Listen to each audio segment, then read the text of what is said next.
What's going on, guys? I'm gonna try to keep this video short and sweet, but essentially this is just a video for how to use the Hammond B-3X in church or in a live setting, but I'm a gospel musician, a church musician, so this is going to be geared more towards a church setting.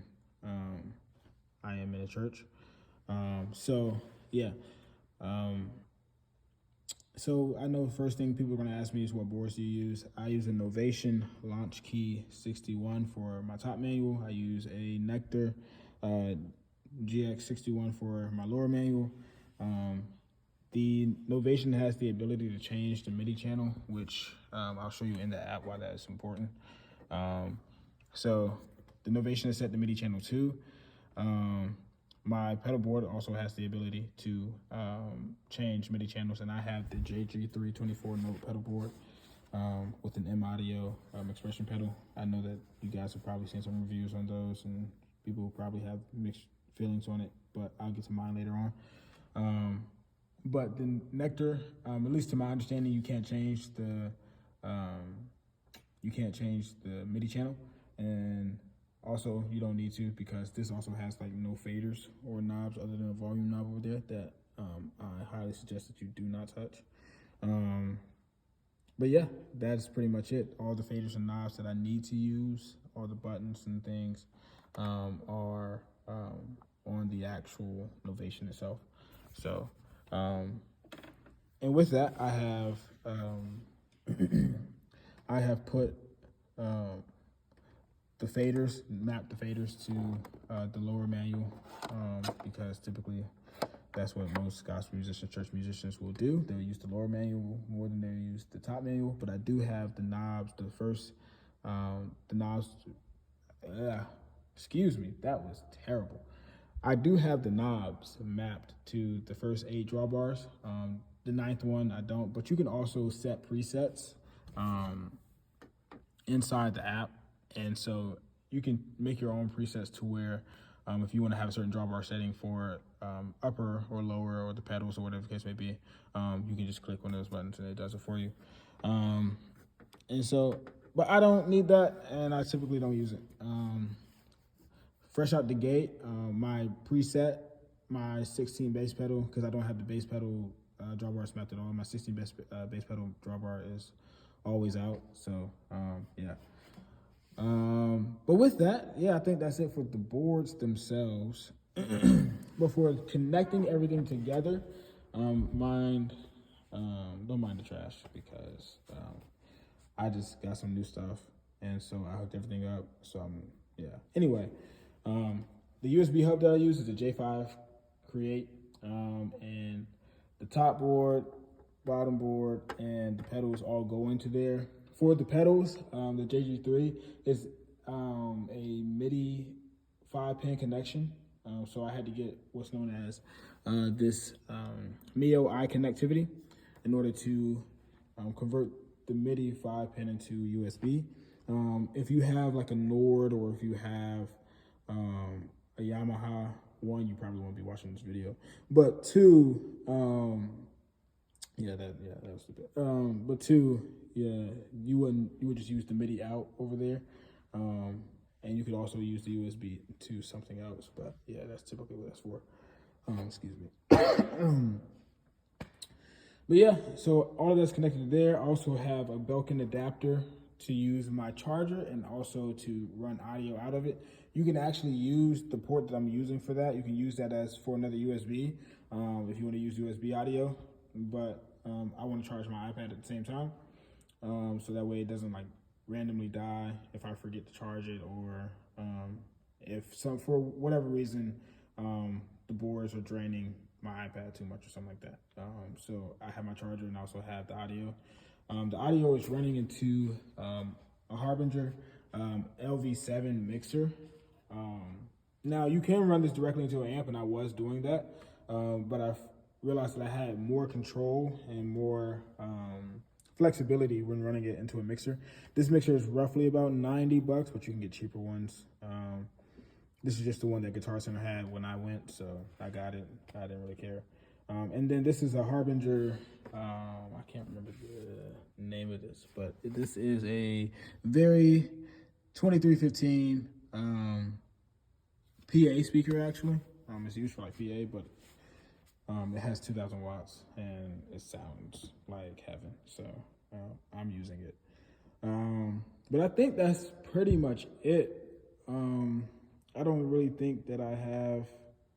Oh yeah, JG3 pedals. Let me get to that. So people typically have faults with this because one, you don't have a place to put an expression pedal, excuse me. And for me, I'm using blocks. I was using that styrofoam block over there, which worked. But as you can see, it looks pretty dingy, pretty disgusting. So I'm gonna find something that's better than both of the options that I have right now, to make it look more appealing. And I probably might buy like a sheet or a cover to go around the front of the stand. That way, you know, it's not an eyesore. Instead of being a wannabe 3, it can be a wanna C3. So that was corny. Anyway. But typically what happens with the JG3 is that fresh out the gate, the guy that makes them, he uses rubber springs. And so they're a little tight, a little stiff, but one, as somebody who's only been playing organ for 2 months, I couldn't tell fresh out the gate. It really didn't faze me at all. But they are also very breakable. They break very easily. So I just traded out all of them for some rubber bands, and the pack of rubber bands was like $1.75. I know some people have issues with that, and they're like, man, I just spent, you know, $500 to $600 or whatever on the board. It should work fresh out the gate. First of all, one, you get what you pay for, and then two, it's actually still not bad, because this whole thing was a project, right? This whole thing was a project. I had to search the ends of the earth to find stuff that worked, and put it together. And so replacing a pedal board with some rubber bands doesn't really faze me, doesn't really frustrate me. If the whole thing was a project and this being a mini project, like, that was really it. It was really just the springs for me. Some people have had consistency issues and people are like, I want to make certain pedals be quieter or louder. You can also do that by very slightly screwing or unscrewing the magnet holders inside of the actual pedal board. I didn't need to really do that. It's pretty consistent for me, but that's also an option. So people complain just to complain. You know, you're spending $500 and you expect it to sound like a $2,100 Hammond pedal board, which it can, and mine does, for the most part, right? But it just takes, some time. So, yeah, that's pretty much it. I don't really have anything else to say about this. Oh, yeah, the reason why I got the M audio is because, as you can see over there, if you can see, that's a Yamaha FC7.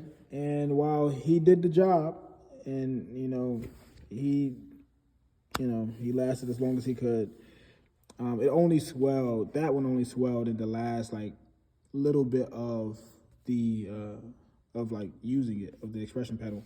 And you probably can't see, but there's like a foam block in between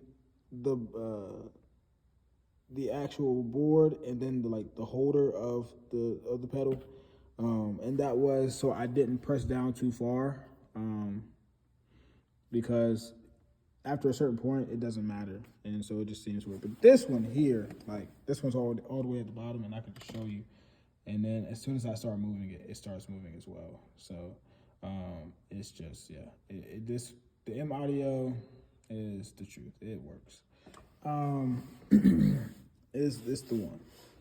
Obviously, it's, with anything, it's not 100% perfect, but I don't think any expression pedal is perfect unless you're getting an actual Hammond. But if that's the case, you would be here. So, yeah. So that's pretty much it. I don't think I have anything else. Hopefully, I answered all questions. I'm already at almost 10 minutes. But yeah, I'm gonna do some playing and then I'm gonna get out your way. So.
Yep, that's about it, man. I ain't gonna lie to you. It's kind of that simple. I use EQ from both in the app, the mixer, and the amp to get my desired sound. Everybody's sound isn't gonna sound like me, and I'm not gonna sound like everybody else. You can customize it. You guys probably got better amps, better mixers, all that stuff, better setups than I do. And you guys have been playing probably longer than 2.5 months. So, guys definitely probably sound better than me. Yeah, but that's pretty much it. Like, hopefully I answered every question. If there were any concerns, comments that you have, whether about the video, like me, how the way I shot the video, or with me playing, I'm open to constructive criticism to be better. Like I said, I've only been playing 2.5 months. I'm a drummer by nature, like by birth, and I learned how to play piano at like 13. I played organ one time for a service. Nah, it wasn't. So that's part of the reason why, I wanted to learn how to play this. So I've been talking for too long, and the video is already probably almost at 15 minutes. So I'm done talking. Appreciate you guys watching. Deuces.